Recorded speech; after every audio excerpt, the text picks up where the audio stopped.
What's up, YouTube? Long time no see. What's up? And just so you know, I'm 100% sober. I just turned 25. I'm 100% sober right now. I haven't smoked weed, drank, or smoked cigarettes. I don't do anything. I don't get high at all. I don't inhale any kind of smoke or anything like that. And it's been like 4 years and like 10 or 11 months, something like that. It's been a long time, almost 5 years.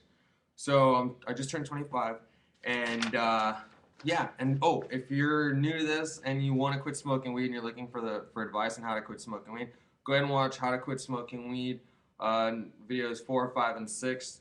Those videos have the most specific how-to advice on how to quit smoking weed. The rest of it's just like it's also really good advice, but I would say watch 4, 5, and 6 first, maybe. All right, cool. So now, some things that I wanted to talk about here, and I only have like 2 notes, is okay, I guess for those of you who like really want to quit smoking weed or quit doing drugs, some more advice I could throw at you is, first of all, look at it like this. If you're a pothead, or if you're a cigarette smoker, if you're a drug user of any kind, or even an alcoholic, you're kind of a freak, okay? And don't take it the wrong way. You choose to be a freak, and you're not a permanent freak. You can totally come out of that freakish way of living. Um, and by freak, I mean a normal person, like you're born and all you need is food, water, and sleep. Literally, that's the only things you need to survive, to get by. But once you become a pothead, now you need food, water, sleep, and you need to be smoking weed. You need to smoke weed just to feel normal, just to feel yourself, you know? And that makes you start becoming like a freak kind of a person. It's like, the heck, like, how come I need weed all of a sudden just to feel normal? Just like if you don't eat, if you wake up and start walking around and without eating and you go the whole day without, you're gonna start feeling like that the craziest urge to eat. Like, in fact, you at some point in the day, you can't do another thing without eating. You're gonna have to eat. You're just gonna have to eat. It's like, ah, we gotta stop. We gotta stop somewhere and get something to eat. I don't care what. Like, you'll almost eat anything. Like, you gotta eat. You know, it's impossible to go the day without eating. Same thing with drinking liquid of any sort, which I'll just use water for example. Some people just drink soda only and all this other crap, but yeah, water. It all has water in it, I guess. Um, so yeah, just like you need food and water, now you need food, water. Oh, and you need sleep. You can't survive without sleep. Now all of a sudden you need weed. Like, weed's been added to that, you know, and that's what it's like for a pothead. And and yeah, so that's what it's like for a pothead. So acknowledge that you are now a freak, and it's your doing. It's not like you're born this way. It's not like no matter what happens, you're gonna like no matter what happened, would have gotten to the point where you would need weed to get by. Like, you would need weed to go another day. That's not the case. You don't need that. Like here. Um, some people say, man, if I wasn't smoking weed, I would be flipping out. I'd be acting ridiculous. Like, I'd be wanting to punch people straight in the face. Like, or if I wasn't smoking weed, I would be so annoying, or I would be so jumping up and down, and weed calms me down, or blah blah blah, or it calms my nerves, or when I'm stressed out, I smoke weed and I feel relaxed, or whatever. Blah blah blah blah. And they make it sound like they need weed for this purpose. Now, here's what I say to that. You only feel that way because you've been introduced to weed, you've been exposed to weed. How would you have dealt with things had you have never been exposed to weed? Go all the way back to whenever it was that you were exposed to weed, however you were exposed to it, mostly through a friend or something, or from someone at school, some crap like that. However it was that you were exposed to weed, go back then and just be like, if I never smoked weed ever in my life, would I today feel like that's what I need today just to get by, and when I feel stressed out, or whatever excuse you use for the reason why you smoke weed. And by the way, people don't really smoke weed for those reasons. They smoke weed because they freaking are addicted to smoking weed. Like, some people say, I smoke cigarettes because it helps me calm my nerves. No, you smoke cigarettes because every 35 minutes you feel like you need a cigarette. It's not because you're nervous, okay? Like, you got addicted to cigarettes. It doesn't help you calm your nerves. Yeah, it kind of does that too, But that's not why you smoke. You're not like, oh my gosh, I just got nervous. I need to smoke a cigarette. It's like, oh my gosh, I feel like I want that hit right here. I want to feel that pain that I get when I smoke a cigarette. I want to feel that pain right there. And it's been like 35 minutes and I miss that pain. So I'm going to go hurt myself and hit. I want to feel that hit. And I feel like a nicotine craving right now. So that's why you smoke cigarettes. And same thing with weed. People use excuses. Like, it's just like a self-defense mechanism. Like, so if someone says to you, if someone straight says to you, you are addicted to something, like subconsciously, without even knowing it, you're gonna start defending yourself. You're gonna be like, no, I'm not. And then you start like saying all kinds of random things that come to your mind. You know what I mean? I'm not addicted to smoking weed. Then why do you smoke weed every day? Because it helps me calm my nerves. Like you just like start saying stuff that's not even true, but you believe it. Like it's said, I don't know. You lie to yourself basically because you start believing it too. But if you were to ever humble yourself enough to like admit the truth and just basically stop lying to yourself, yeah, you'll admit that you're a freak. Like you turn yourself into a freak. I mean, it's not a permanent freak. You could totally undo this freakishness, and you can go back to living like a normal person that only needs food, water, and sleep. But but yeah, for now you are a freak, which is a pothead, and those freaks also need weed. So just like I have friends who are like, hey, what's up, dude? You want to smoke weed right now? Or, whatever. And they make it sound like it's like such a treat, and I know how they feel about that. I know why they feel it's like such a big deal and such a big treat, it's like they're like, oh, I got some super dank like sour diesel, blah blah blah, like, or I got some of this prom queen, like just some crazy weed and stuff, and it just does not interest me at all. It's only interesting to freaks, to other freaks. Like, go tell that to another freak, and I'm sure he would be all excited. But I'm no longer a freak like you, so I don't feel that way. I don't feel the same way you feel. I don't get all excited over weed. I don't get all excited. On 420, I remember 420 was such a big like holiday. It was like bigger than Christmas to me at one point. I remember going to this kid's house because he had a medical card at the time, and just sitting at his house waiting for like 4 hours for him to come back, and I gave him like $85 for the most expensive eighth, you know, and all these kids were at his house just all excited. We're all excited too, and blah blah blah. Anyway, 420 used to be a big deal to me, like a big deal. Like the week of 420, we'd all save up and we'd be saving for 420, and then when 420 comes up, and we'd buy weed like ahead of time because we knew that it would sell out. There's like almost a drought on the day of 420, and so it was like we would just like save up and buy all this weed, and so we could just freaking have like a full blown smoke fest, on the day of 420. Just like everyone has their own blunt basically, and just going around for hours. We smoke right on 420 p.m. You know, I remember that being such a big deal. And I remember the first year of me quitting. I remember when 420 rolled around, I forgot all about 420. Like, I think something happened, and my friend's sister picked me up. Who I got smoking weed. I got her to start smoking weed like a couple years back, before this day. Anyway, I needed to ride somewhere at the time or something like that. Maybe my car was in the shop. Maybe I didn't have a car at the time. I don't remember. But she picks me up. I get in the car. She takes me where I need to go. And on the way, she was like rushing around, like really in a hurry. She's like, "Come on, we gotta go. We gotta go. Just like make it quick. Make it quick." I'm just like, "Dang, you all right? Like, what's the big deal, And she's just like, "It's 420. I gotta get over here. I gotta get over there. I gotta go pick this up." It was like 11 in the morning or something, or like 12 in the afternoon. So it was like she had like 4 hours, but she was rushing around, and I know that feeling, and I was just like shaking my head, like, dang, I can't believe how different I am now. Like, I can't believe that it's not even a big deal to me anymore. It's not a deal at all. Like, today is not even a holiday. And you think when you are a pothead, you think everyone in the world knows about 420, and everyone in the world is celebrating just like you are. The pothead community is such a small group of freaks. It's a really small group of freaks, man. There's a huge world out there. Less than 1% of the people in this world probably smoke weed. I'm serious. It's probably like less than 1% of all the people in the world smoke weed. And when you smoke weed, you think everyone smokes weed. When you do cocaine, you think everyone does cocaine. That's what I hear. I had a friend who did coke. He thought everyone was on coke. He'd be like, "Look at that dude, he's on one. He's on one. Look at that dude, he's on one." And you would assume that everyone was on coke. You introduce him to someone new that you know. "Hey, what's up, man? This is my friend over here." Blah, blah. And he would come into you later like, "Dude, that guy is totally coked out." He's not coked out. Like, I know that guy forever. He doesn't even smoke cigarettes. Like, he would never do coke. Anyway, so when you're on drugs, you think everyone's on drugs. You know, you think everyone lives like you. And when you're sober, you kind of assume that everyone else is sober too. You don't think that there's this whole underground world of, you know, people living on some crazy drugs like coke and weed and meth. You don't really know about that stuff. But I'm trying to tell you right now that it's a small group.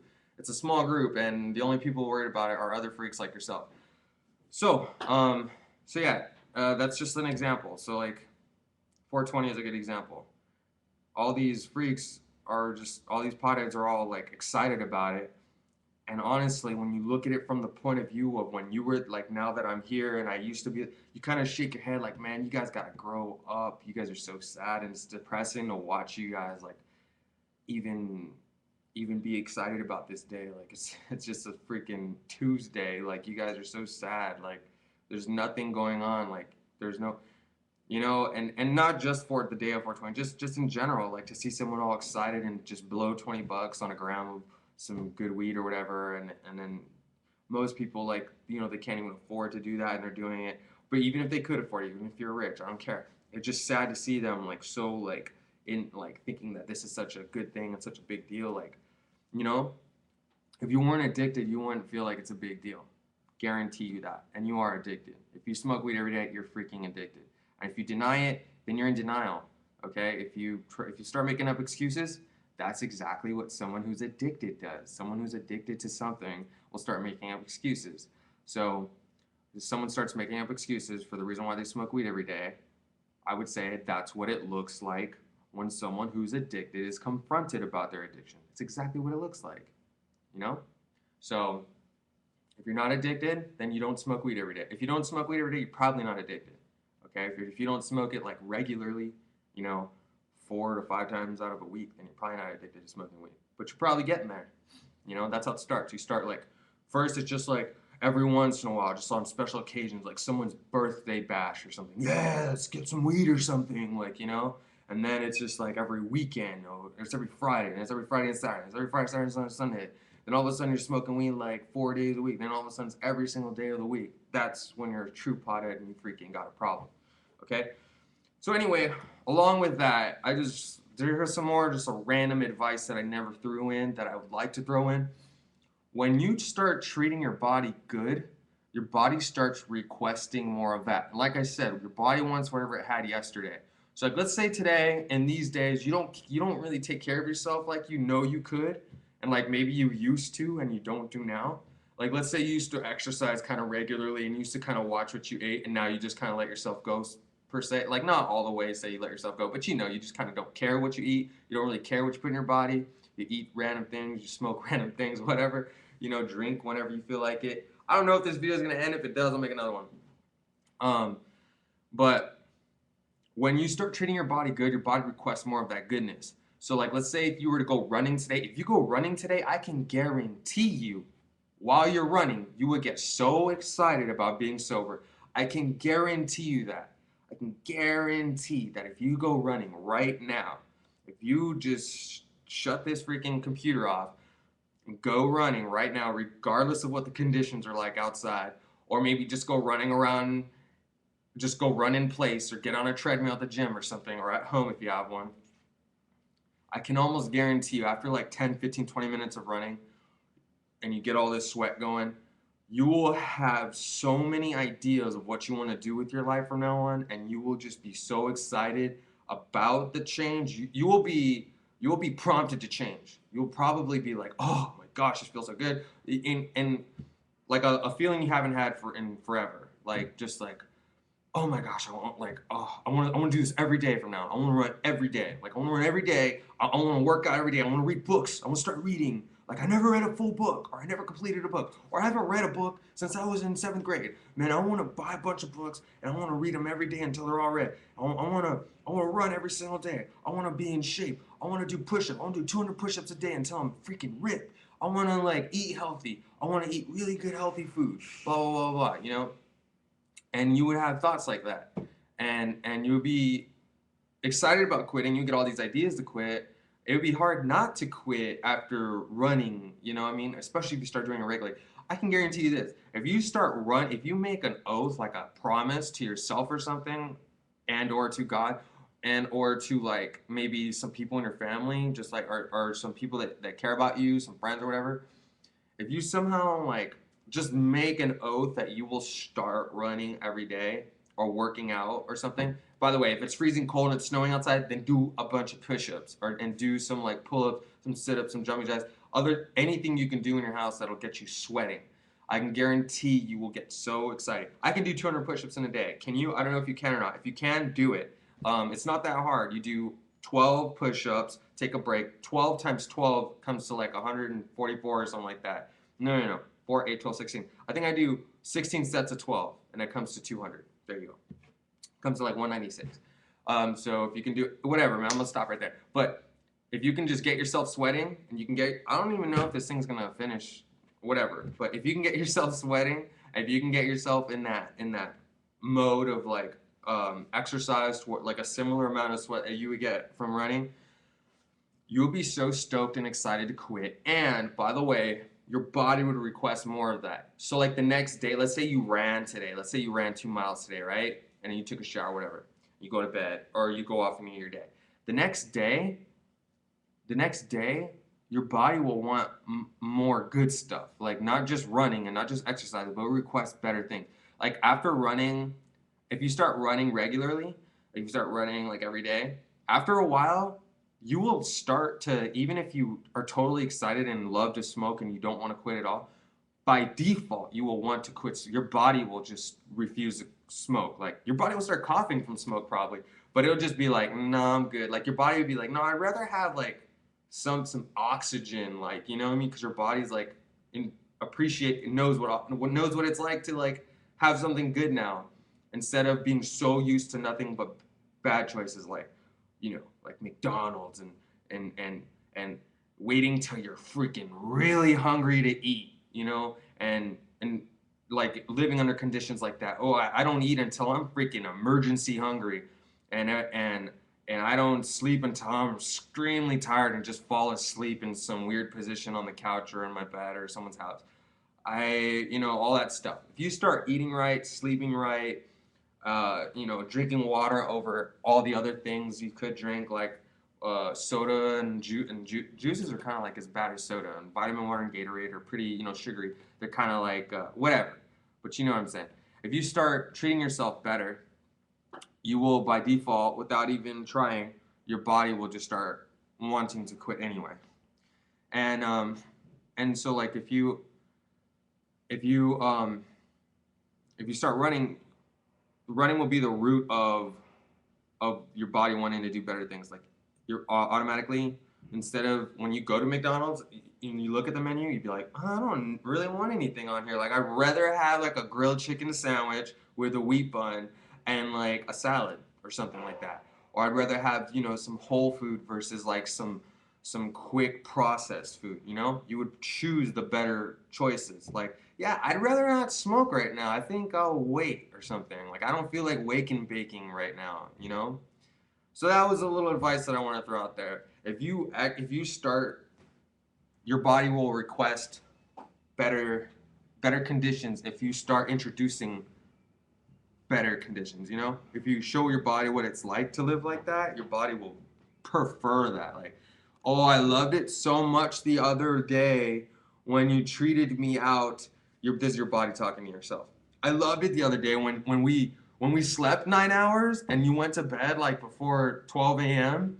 and we slept a full 9 hours. We woke up feeling so great. And then instead of you waiting until you were starving your eyes out at 2 p.m. to eat or 3:30, we had breakfast. And instead of eating nasty breakfast like we usually do from some big chain fast food restaurant, you cooked us breakfast. Oh, that felt so good. I was so happy about that. Oh, and then instead of you smoking wake and bake, instead of you, smoking weed the first thing you did when you woke up, we just inhaled oxygen for the first, 5 hours of consciousness. And then instead of you going to smoke weed after you already, got dressed and went out and about into your day, you did some push-ups and then later on you ran a couple of miles. I felt so good. Let's do that again and again, and let's get better at it. And let's, instead of running a half a mile, let's run a full mile at this time.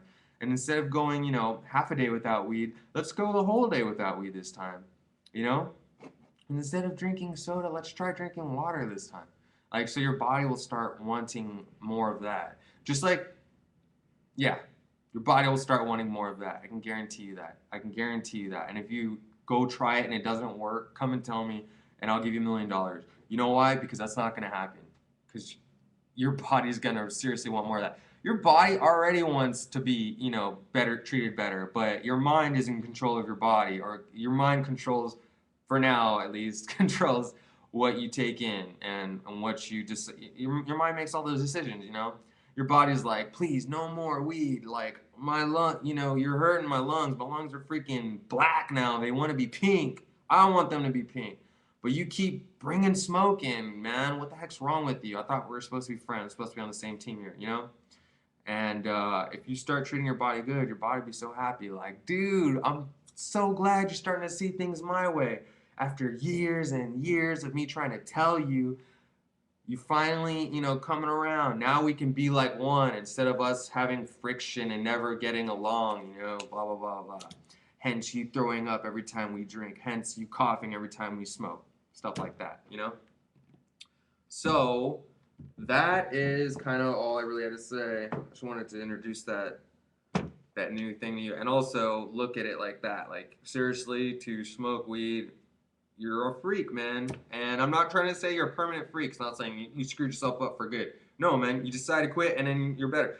And then, like, another way to look at things just to help you want to quit, smoking weed is a sign of weakness, man. Smoking anything is a sign of weakness. Smoking cigarettes is a sign of weakness. And, you know, being addicted to things that are bad are a sign of weakness. Being addicted to running, that's not bad. Like, you know, being addicted to drinking cucumber juice is not a bad thing, you know.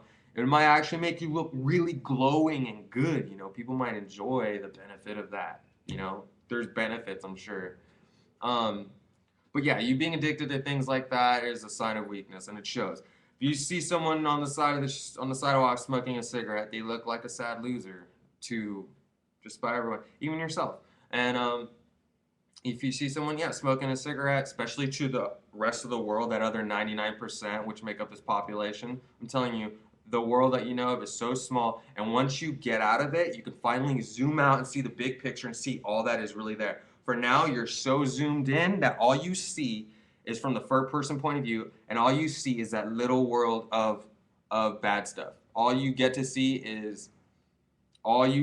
is bad people, bad other drug addicts, other pot smokers, other whatever, you just see drugs all day long, and you think everyone's doing it because everyone that you let into your world does that too. The only people that you accept are other people like you, and the only people that will accept you are other people like you. So, as far as you know, the whole world is like that. Like, if you, I don't know, you probably don't know this, but if you've ever met a straight sober person, they probably saw right through you and didn't want to have anything to do with you. And you probably were like avoiding looking at them straight in the eye. Like, when you smoke weed, it's so hard to look people in the eye that are sober. Like, you just, oh, hey, what's up? Like, it's hard to like look people straight in the eye. I feel like they could see, you could feel that weird feeling of them looking right through your eyes and seeing everything. It's weird. I've had that conversation with many other potheads. It's definitely a pot thing. You get like social anxiety a little bit when you're around people that are not other former, you know, drug users like yourself. Getting high every day-ers like yourself. So yeah, I guess the thing that I wanted to add, something else I wanted to add was, so yeah, for some people, like let's say you have a really strong point of view of, you're wrong, man, I disagree with you totally, and, you know, smoking weed, blah, blah. If you're in that point of view, here's what I have to say to you. That is the point of view, your point of view, if you're that person, your point of view is the point of view of someone that still lives that way, okay? My point of view is different because I am sober right now, and I used to have your point of view too. I used to be in your shoes. I used to be in that same situation where I'm smoking weed every day like you, okay? And then so I know what it's like to live like that, and I know what it's like to live like this. So I've visited both worlds, okay? I know your world front and back like the back of my hand. I can tell you every little single detail about that entire place, if you will, for that metaphor. I know that world so good. I used to live there. Like I used to be there every day for my like forever. You know what I mean? And I thought that that's all there was. But there's this other world, this bigger, greater, more amazing world that exists. And now I'm here. And I know both of them so well. And I could tell you the difference between the two. And I can tell you that this world here, this bigger, greater, more amazing, incredible world where the rest of the world lives, the other 99% of the people live, this world beats the crap out of this world 500 million billion to 1. And this world exists. And the people in this world don't even know that this world exists. And the people in this world don't know this world exists either. Go ask any sober person, hey, are there a lot of tweakers around here? What's a tweaker? They don't even know about tweakers. You know what I mean? Oh, hey, is there a lot of potheads? Well, they don't even know. Like, I don't think so. But little do they know, there's like all these little small, like, they're like cockroaches. They come out and they go find these parking lots to hang out in and just park and face a wall and sit there and smoke weed like some straight loser freaks. Okay, but anyway, I am allowed to tell you that sobriety is an amazing thing and that it does exist and you can get there. I'm allowed to tell you this, but you're not allowed to if you're in that situation. If you're in that situation, you can't say that my opinion on sobriety is ridiculous or it's not legitimate or that it's just my opinion and it doesn't exist. You're not allowed to say that because you haven't been sober. You don't know what it's like. You haven't visited this world. And if you're like my friend Rick and my other friends, my friend Rick is 25 too now. He started smoking weed right when he turned 15, 10 years ago, okay? Rick cannot tell me that when I tell Rick, you should totally get sober, dude. And if Rick can't go, oh, I've tried being sober and it sucks. Or he can't just be like, he can't say that smoking weed is way better or that, you know, I thought about it, but I chose to smoke weed. You can't say that because you don't know what it's like to be a sober person. And if he says he does, he's lying. Because the last time he was sober was 10 years ago when he was 15 years old. I'd be like, Rick, can you remember an entire day from the age of 15? Oh, actually, he was 14. Rick, can you remember an entire day of what it was like when you were 14? No. Can you remember an entire hour? No. He could probably remember little clips, like little 3-second clips. Like, oh, I remember when you said this and it was really funny. Or I remember when that person fell and it was really funny. Can you even remember how you felt back then? Like your feeling of waking up every day and how life was back then? Probably not. Not really. So then you literally don't remember what it was like to be sober. Then you literally don't remember what it was like to be a 14-year-old kid. And on top of that, if you totally remembered, that's what it was like to be a sober 14-year-old boy. And now you're a 25-year-old man. You have never been a sober adult in your entire life. You've never been sober as an adult. And anyone who met you from the age 15 and on doesn't even know who you really are. They know the Rick that's affected by years and years of drugs. They don't even know the Rick. I know Rick. I remember Rick. Rick's an extremely smart, intelligent guy. He's really funny, sharp, blah, blah, blah, blah, blah. Very interesting person to talk to. Now you're like none of those things. You got like a small little fraction of each one of those things left. And if you ever quit, Rick, you would come back to being all those things. And I would think that you're an amazing person to hang out with again. And we would hang out all the time, most likely. You know? But for now, you don't get to tell me that that being sober is just like smoking weed. There's no difference. And you don't get to tell me anything about being sober because you don't know anything about being sober. People sometimes say stuff like that and they don't get to like say anything. You know what I mean? It's like you're saying you're a witness, but you're really not. Like if you were in court saying, I seen him do this or I know he stole it. I know he stole it. How do you know? Were you there? You don't even know this guy. You've never even seen him. Like, how are you going to tell me that he did? You don't even know what he looks like. What does he look like? Is he black, white, Hispanic, Asian? I don't even know. So then you don't know what you're talking about. Get the hell out of my courtroom. Excuse my language. You know what I mean? You're like, how are you going to debate? Like, especially if you want to debate with me about the difference between being high and being sober, how are you going to debate when you don't even know both sides? It's like in order to debate, you would have to, it's like if we're going to argue over movies or something, like, okay, I think Forrest Gump is the greatest movie ever made. And you think that like some other, like Saving Private Ryan is the greatest movie ever made. We both would have had to watch both of them and know them so well in order to have a debate about it. You can't tell me that Forrest Gump is better than Saving Private Ryan if you've never seen Saving Private Ryan. You know, it's like I've never even seen Saving Private Ryan, but I'm gonna go ahead and say that Forrest Gump is better than Saving Private Ryan. That is the dumbest debater ever. Like a true debater, someone who's really serious about like their point of view, has to really get the point. They have to experience both sides. You can't just have, you know, you can't just check one out and be like, yeah, I'm gonna go with this one. You know what I mean? And I'm never even gonna like try what else is out there because this one is the best. You know what I mean? And when you know it's not, oh yeah, it's inhaling weed, inhaling smoke on a regular basis is the best way to live. Dude, there's like a better way to live. And even though you might feel content with how you are now or whatever, or like happy with it, if you're a pot smoker, I guarantee you there's another life out there that is a million times better, even if you never thought it could get better if you're that guy, which is a rare person. You know what I mean? Which is a very rare person. And people say, oh, what about all the scientists that smoke weed? Yeah, well, they would probably be Nobel winning scientists and astronauts at the same time if they didn't smoke weed. You would be a better person if you were a sober person, and you would love life better if you were sober. And if you, and no person gets sober and then regrets it. Oh, being sober is such a drag. I totally wish I was still doing drugs every day. No one will ever say that. And you have to give sobriety a chance. You have to be sober for at least like 3 months, in my opinion, to actually feel sober. Like weed actually stays in your system for at least 3 months for a pothead. So I mean,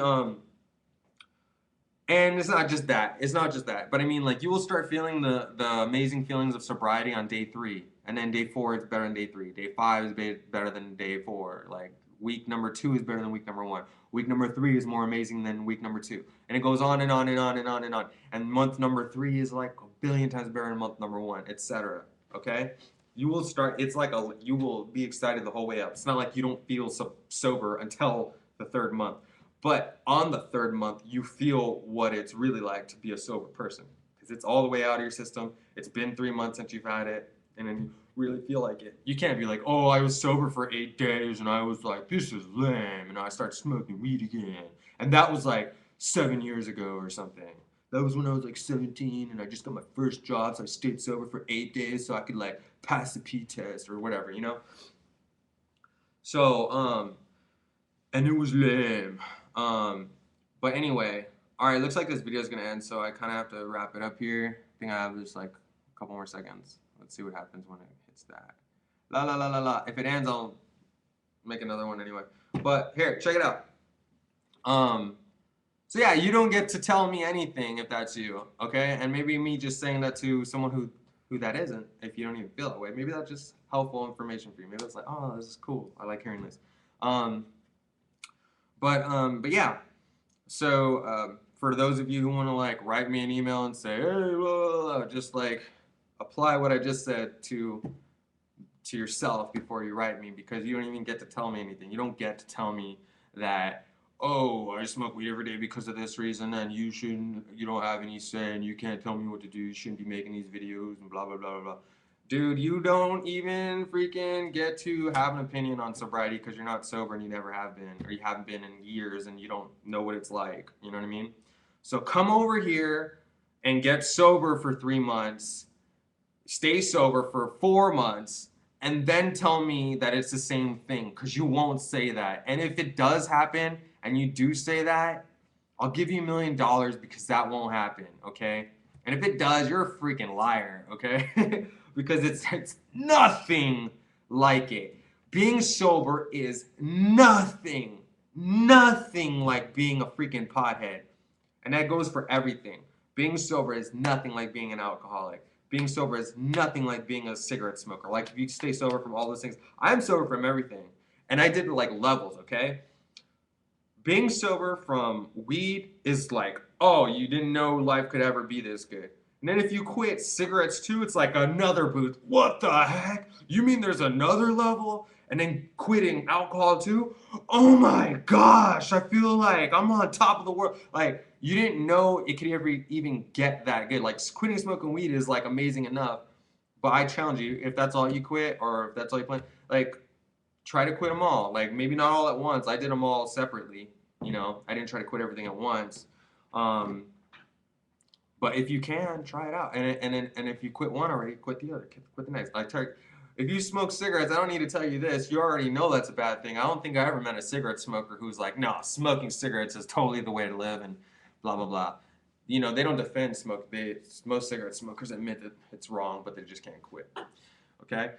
And drinking, even if all you do is just do it on the weekends, try a whole month without it. You know, try a whole month without drinking. I can guarantee you love that feeling and you want more of it. And go running on a weekend instead, and you won't want to drink on that weekend night. Go running on a Friday evening or whatever if you got the day free. Running on a Friday day and running on a Saturday. Friday night and Saturday night, you won't want to smoke or you won't want to drink. You won't want to smoke or drink. You'd rather like do something clean. Hey, let's go to the movies. Like, I don't know, whatever. Take your girlfriend out or something like that. Oh, by the way, I have a girlfriend now. She is amazing. Yeah, she's never done any of that stuff ever, which is amazing, and I love that. And by the way, when you're a pothead and you live that way and you're a user of any sort, the only kind of girls got whatever you are, like if you're a girl, it'd probably be the opposite. But the only opposite sex you ever bring in your life is like a bad one, like. The only girls I ever really met while being a pothead were like cigarette smoking, getting drunk on the weekends, and they're just like nasty. You know what I mean? And their morals and values, they didn't have any. They didn't really have any standards. Their standards were pretty low. Like they were easy, I guess, and they were just like, yeah. It's not like you're gonna be like, oh, she's great. Yeah, right. She's gross. You know what I mean? She got like all this eye makeup right here, and she just looks like sloppy. You know what I mean? Like. Or whatever, or even if she doesn't look sloppy, she's sloppy inside, you know what I mean? She's like, all right, but you never meet like an amazing, like really good girl like the one I have now is just a really good girl, you know what I mean? You never like, what good girl wants to have anything to do with someone who does drugs on a regular basis or gets high on a regular basis or even smokes cigarettes, like, you know what I mean? It's hard to want to be with someone like that if you're so good. You have higher standards when you're a good person, you know what I mean? When I became a better person, my standards went way up. You know what I mean? Like way, way up. Like in the last few years, I've had the opportunity, I know this sounds kind of nasty, but I've had the opportunity to straight out have sex with certain different girls. You know, the opportunity came along, and at 2 times it was loud and clear like this. Come over right now and you can have sex with me straight up like that. Like, I'm not even making it up. This one girl said, I want you to have me. And I was like, what do you mean have you? And I made her freaking spell it out. Like, come over right now, park in the neighbor's yard. No one lives there right now. So the house is for sale or whatever. We'll park right there and you could screw me in your car. Like straight up like that. And I was just like, oh my gosh, that is so nasty. I thought you were different, you know. And that was like one of the last times we cried. I just told him like straight out like, you know I don't want to have anything to do with you now, right? And then she called like 2 more times or something. And then it was it. Anyway. Actually, that wasn't even on the phone. I forgot how to. Anyway, so it's nasty, bro. And then this other girl who I went to school with, and like, whatever back in the day, she wrote me on Facebook, and we talking just a few minutes. And she was just like, eventually it led. I didn't even say anything nasty to her. She just asked me, "How you been?" And it just led up to like, "Come over right now, we could screw." And I was just like, "Ew, like it's freaking nasty. Are you all right?" You know what I mean? And I told her I was Christian. Like, I'm Christian. I'm not gonna do anything like that.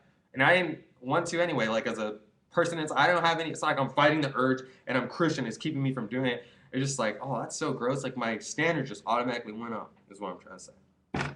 Standards in all kinds of stuff. You know, situations I put myself in, all kinds of stuff.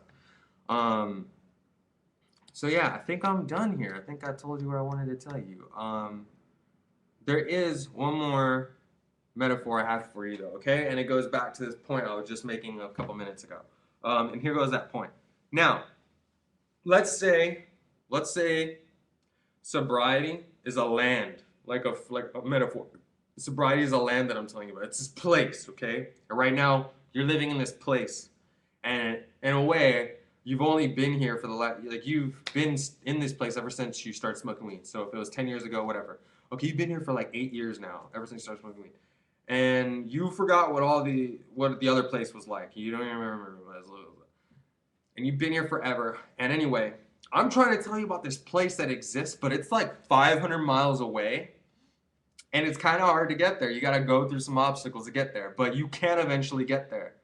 And it's 500 miles away. Everything is gold. The air is pure oxygen. There's no pollution. The food is free. and it's the best amazing food you've ever had in your life. And there's just like gold, just like in the dirt, just like little gold. You can kind of like pick it up with your hand. There's just like gold everywhere. It's an amazing place. And the greatest people you've ever met in your entire life are there. And the most nicest, most real people ever. And the most bluest water in the world. And then the weather is phenomenal. And you'd have to be crazy not to think that this place is the best place to be. Okay? And I'm trying to tell you about this place. I'm trying to tell you it exists. At least just visit it. Like, you gotta see this place at least once in your lifetime. It's a million times better than where you are now. You know, like billions of times better. And I'm trying to tell you about this place. And you are like, without even making any effort to go see if this is true, to see if this place really does exist, without making any effort, taking any steps to check it out, you're just automatically denying that it exists, or just automatically saying that that place isn't as good as this place. And you haven't even been there. So you can't say that. You don't get to say that because you've never been there. You've never seen it. Place does exist. I'm telling you that it exists. I get emails every day from people telling me, thank you so much for telling me about that place because I finally got there and I feel freaking amazing and I ain't never going back to that other place. Thank you so much. The emails are I probably got close to 100 by now, seriously. And I've been trying to save them lately, like copy and paste like the little stuff that they say.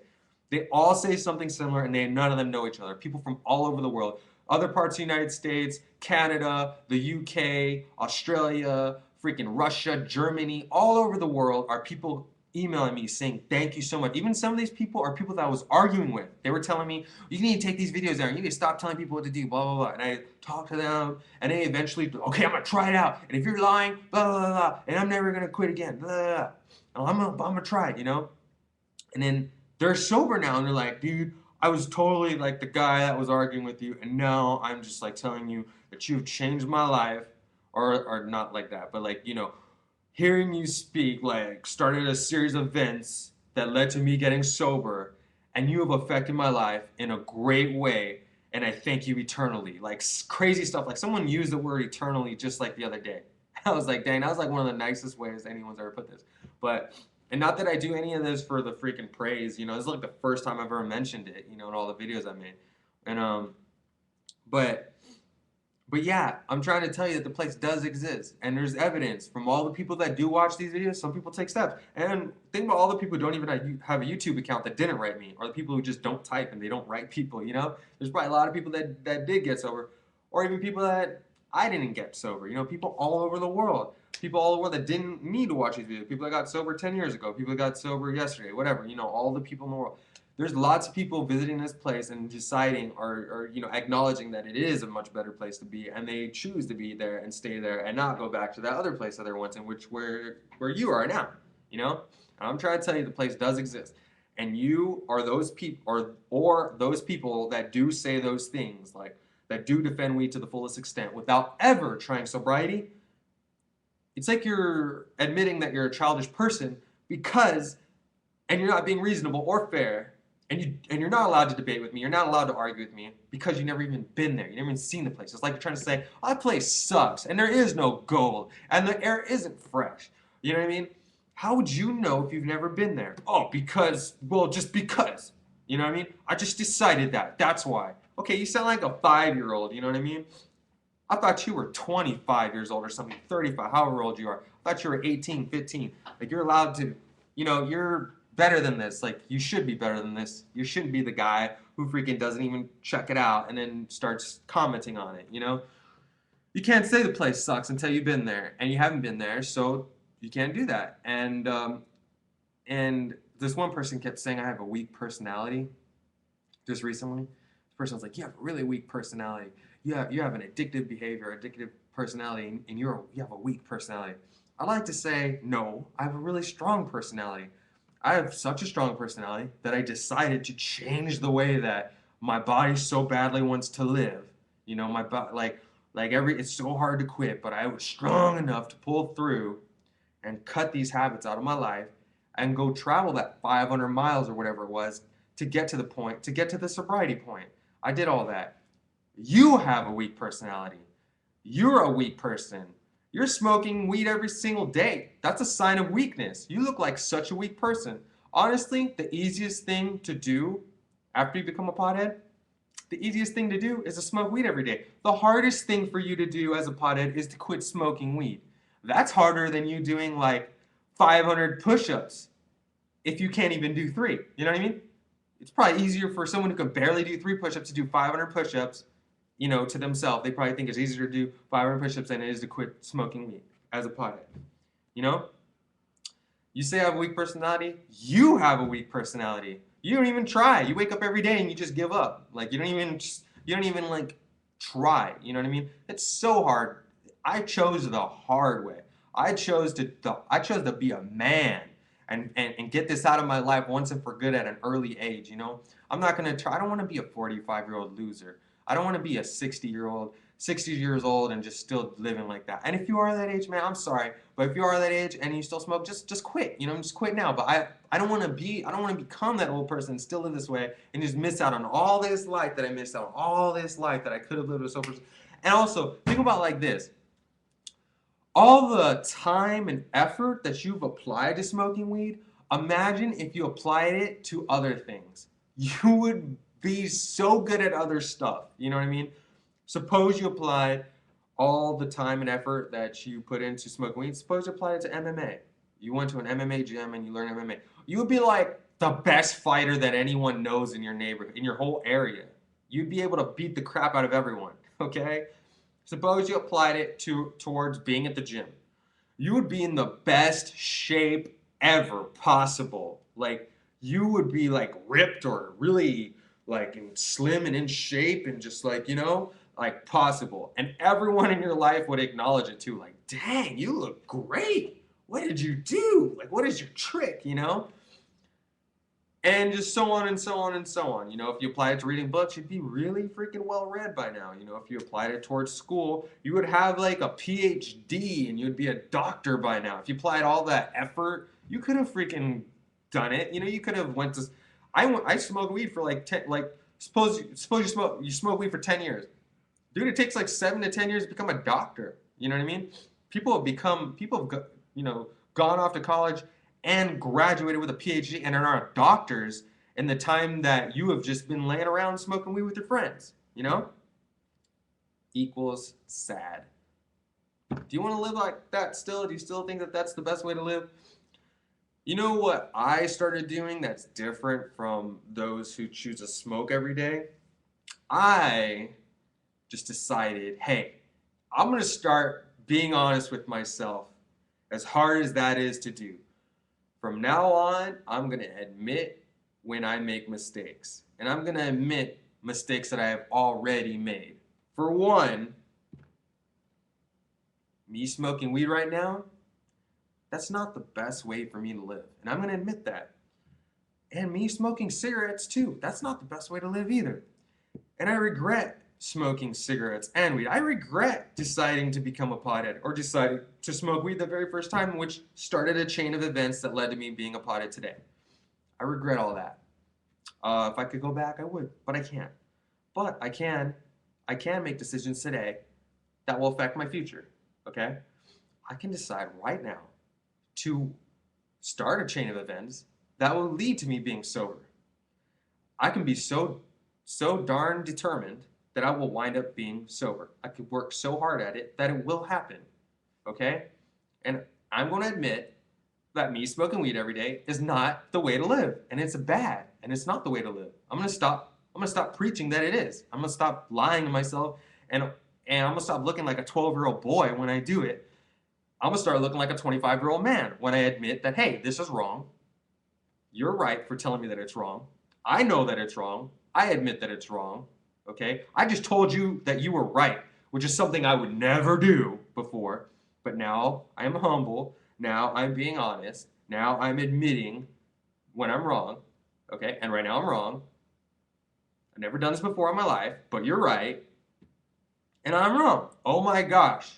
That was the first time I ever did that in my life. I actually feel good. Like that was a good feeling. Oh crap. I just told someone else that they were right about something. That's weird. I've never done that before. You know what I mean? I started doing that. I didn't just go off into everybody's face and say, you're right and I'm wrong, but just when I'm wrong, I look at everything from a very, very fair point of view. You know, if I get kind of loud and maybe like say like no or something and someone says, dang, that was rude. I'm not going, that wasn't rude. You're crazy. Like, what's wrong with you? Like, I go, dang, come to think of it, that was kind of rude. I'm sorry. I didn't realize I'm kind of busy right now. You know, you come over here and you talk to me when I'm really like into something, and I didn't realize it, but that was kind of rude. I'm sorry, man. I'll try to not be so rude next time. I'll work on that. You know? And it feels good. Like that's the best way to live, you know? That really is. To be honest with yourself and the people around you and stuff. So I challenge you to no longer be childish and to adopt that way of living. And it's not my way. I didn't make that up, you know? I mean, that's just like common sense kind of things. Like that's the way people should live. That's the way people should be. And you know it. So from now on, maybe you should try that out. You know, admit to yourself that you haven't been making the best decisions, you know? And doing that will allow you to progress towards the next step in life, in a better life, you know? If you keep lying to yourself, if you keep saying that every decision you've ever made was the right one, was the best one, you're going to have a sad life. Think about it. You know what I mean? You'll just, because you'll never, people say that people say you learn from your mistakes. The most successful people in the world, like when you say success, anything, some MVP basketball player, like some like really up there basketball player at the time, some, you know, some athlete or some extremely rich entrepreneur, they all say if you read any successful page on someone, they all say this: I learned from my mistakes. Success is a combination of failures. Failure after failure after failure, I finally succeeded. Okay?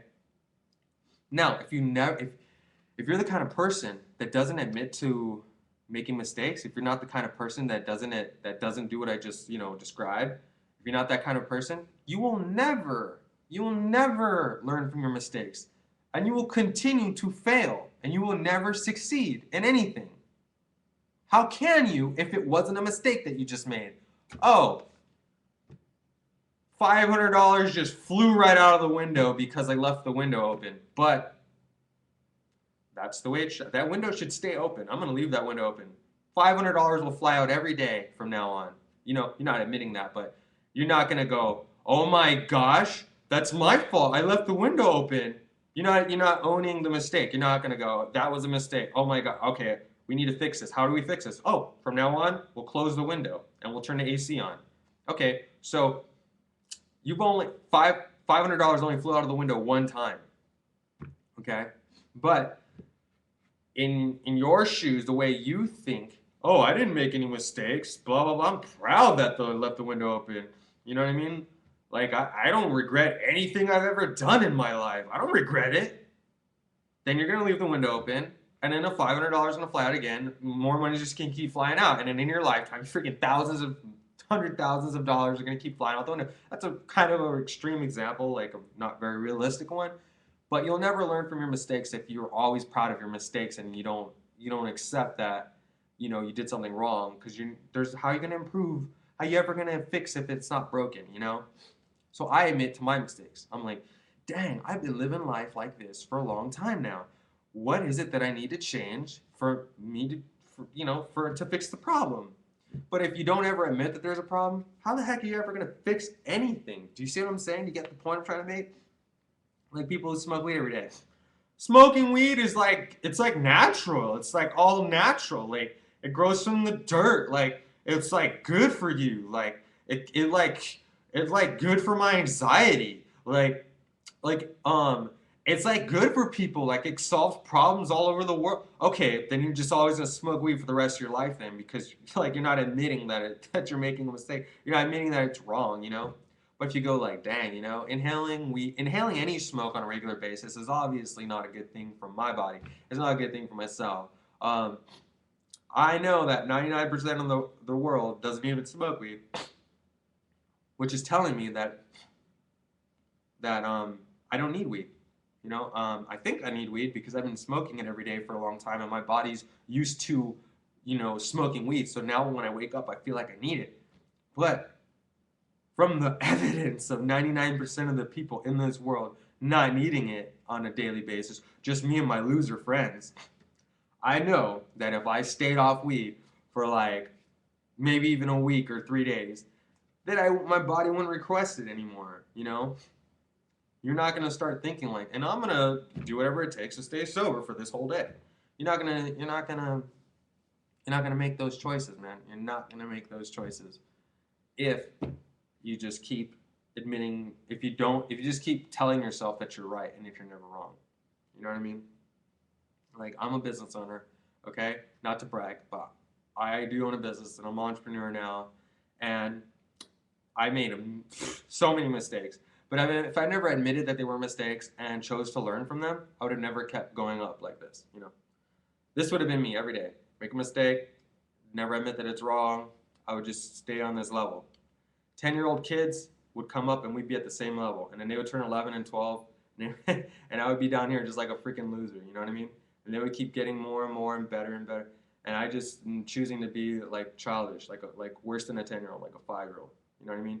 But no, I learn from my mistakes. So I go up, come down, go up higher the next time, come down a little bit, go up higher than the next time, come down a little bit. You know what I mean? I learn from each mistake that I make. I mean, I don't literally learn from each mistake that I make. I will make the same mistake over and over, you know, but I will acknowledge like pretty much the first time that it is a mistake and that it needs to be worked on. You know what I mean? Like for instance, it took me about 3 years to quit smoking weed, and I wanted to quit smoking weed for 3 years. That's what I'm saying. For, you know, at 17, I really wanted to quit smoke. I quit smoking weed when I was 20. At 17 is when I realized that, hey, I'm wrong here. Like, I have friends that smoked weed with me when I was 15, and then they quit. They quit because their parents caught them and stuff, and they're expressing to me that that smoking weed is a ridiculous way to live, and that being sober is the way to live. And they're telling me, looking down on me and telling me, dude, we care about you so much. We just want to bring you up, man. We don't want to see you turn into this loser that we see you turning into already, you know? And I was like, they opened their heart to me, and I accepted. I was like, thanks you guys so much. I really want to quit now. And not just like I had these thoughts in my head, but you guys confirmed them all. Like, I was like having thoughts like, dang, I feel like I'm becoming more of a loser. I feel like things are different now, you know, and if I only pay attention to my friends that do still do drugs with me and smoke weed with me and get high with me every day, if I only pay attention to them and their advice and listen to them and hear their point of view on stuff, I'll never think that this way of living is wrong. You know what I mean? Because we're all coming down together, you know? So I can't be like, oh, well, I was always way cooler than Rick, but I still am because Rick's becoming less and less cool with me. But if Rick was staying sober and I was getting less cool, you know, I'd be like, dang, Rick's like 10 times cooler than me. You know, something's happening. You know, or even if it's just based off of, and not that I look at stuff like that, by the way, I'm just like a weird example. But based off of our advice that we tell each other, like, hey, man, I kind of feel like I need weed all the time now. And here goes Rick, who would never admit stuff like that. That's wrong, man. Weed's not scientifically addicting. It's not addicting. We're not addicted. Oh, okay, then never mind. You know what I mean? But hopefully, like, you watching this video confirms some stuff for you. You know, it's like people write that to me all the time. Oh my gosh, like, everyone in my life smokes weed, so like I never hear stuff like this, and you just confirm like all these thoughts. Thank you so much. I am so like, you know, influenced to. I'm so like energized and like happy about quitting. I'm going to quit. You know, I get emails like that all the time. And even when I talk to kids, like I approach kids, like when I talk to kids like out here, just you know wherever I am.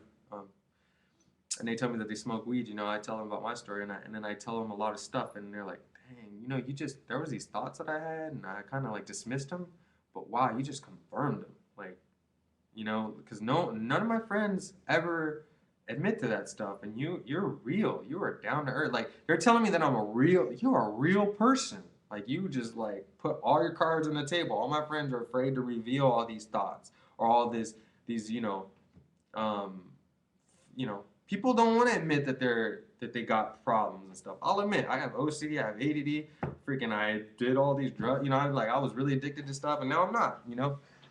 Anyway, I'm gonna go, man. This video's pretty long. I gotta get busy. So, you guys, take it easy. And, yeah, man, I really hope you guys get sober. I guarantee you it's the way to live. Okay? Bye, you guys. Take it easy.